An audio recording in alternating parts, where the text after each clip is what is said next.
This is the biggest mistake people make in self-improvement. It was a warm afternoon in a small village, nestled in the mountains, where an old man sat under the shade of a gnarled tree. His hands, weathered by time, fumbled with a worn-out journal. The villagers would whisper about him. An enigma, a man who seemed to have lived through countless lifetimes, yet spoke little about his own. What he knew, though, was something that no one else could see. He understood the secret to something far deeper than what any of them could grasp. In the corner of the village, a young traveler arrived. His clothes were worn, his eyes wide with ambition. He was different. The air about him smelled of youthful determination, an unrelenting fire to become something greater. He had been traveling for weeks in search of answers, hoping to unlock the one secret that would push him to the next level. His heart pounded with dreams of success, his mind churned with a vision of the future where he was someone who had truly mastered himself. One day, the traveler wandered up to the old man, his eyes locked onto the figure beneath the tree, the source of so many rumors. They said he had answers to the deepest mysteries of life, and he couldn't wait to hear them. He approached with a sense of urgency, full of questions. As he knelt in front of the old man, he asked, his voice filled with hope, "What's the key to self-improvement? What is the one thing I need to do to unlock my potential?" The old man didn't speak at first. Instead, he reached into his bag, took something out, and handed it to the young traveler. It was a stone, a simple stone. The traveler took it into his hands, puzzled. He waited. He stared at the rock, expecting a deep explanation, some grand wisdom to emerge. Hours passed, but nothing happened. The stone was cold, heavy, and utterly ordinary. Frustrated, the traveler stood up, staring at the old man. "What is this?" he demanded. "What do I do with this? Should I focus on something small, my habits, my body, my mind? What am I supposed to change?"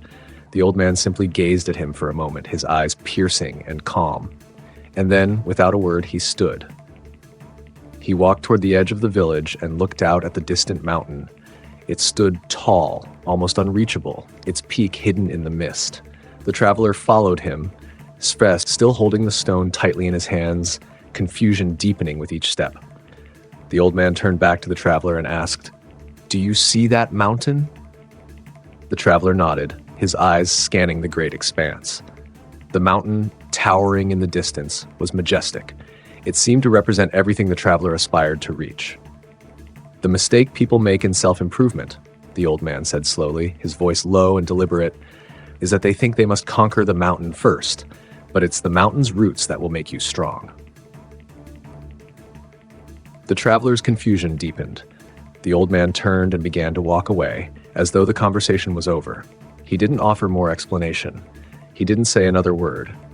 He simply walked back to the shade of the tree, leaving the traveler standing at the foot of the mountain, his hands still clutching the stone. The traveler stood frozen for what felt like an eternity. What had the old man meant? What did roots have to do with self-improvement? And why had he given him a stone? He sat on a rock near the base of the mountain, looking at the stone in his hand. The sun dipped lower in the sky, casting long shadows across the valley. The weight of the stone felt heavier now, its simplicity more profound. And then, as if in a moment of quiet revelation, it hit him. The mountain, though grand and imposing, was just a moment in time, an endpoint, a goal to strive for.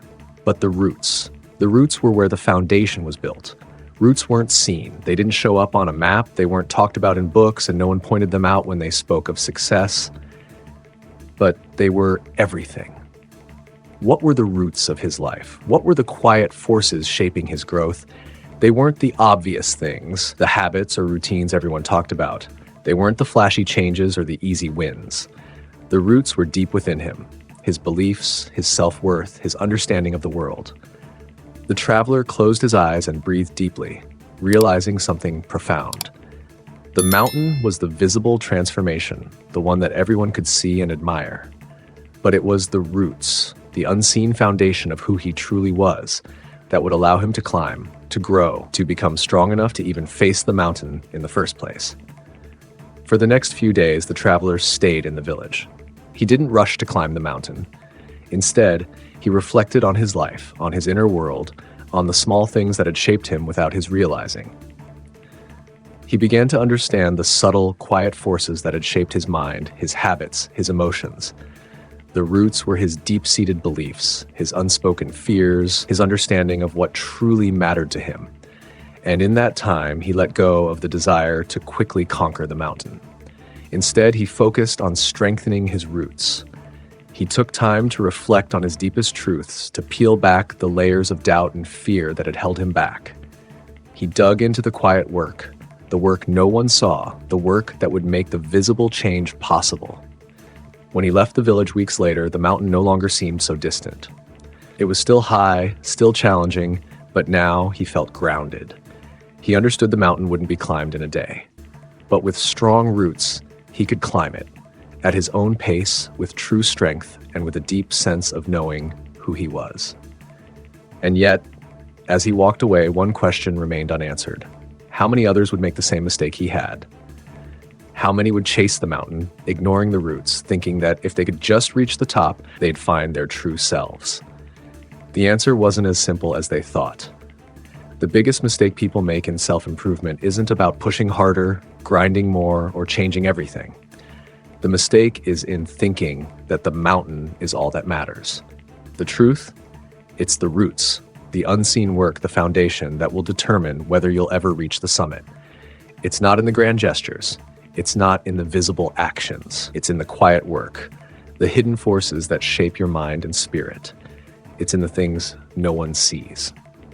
As the traveler continued his journey, he understood that self-improvement wasn't about rushing to the top. It was about building a foundation strong enough to stand when the winds got heavy, when the mountain seemed impossible. And for the first time, he realized that the real question wasn't about reaching the peak. It was about knowing deep down whether he was ready to climb. The old man had given him more than a stone. He had given him a lesson in patience, in understanding that the roots would always come before the mountain. And without them, no amount of success could ever truly stand tall. As the video comes to a close, think about this. What are your roots? What hidden beliefs and forces are shaping your journey? And are you spending your time on what truly matters, or are you just chasing the mountain? If you made it this far, drop a comment with the word roots below and share this story with someone who might need to hear it.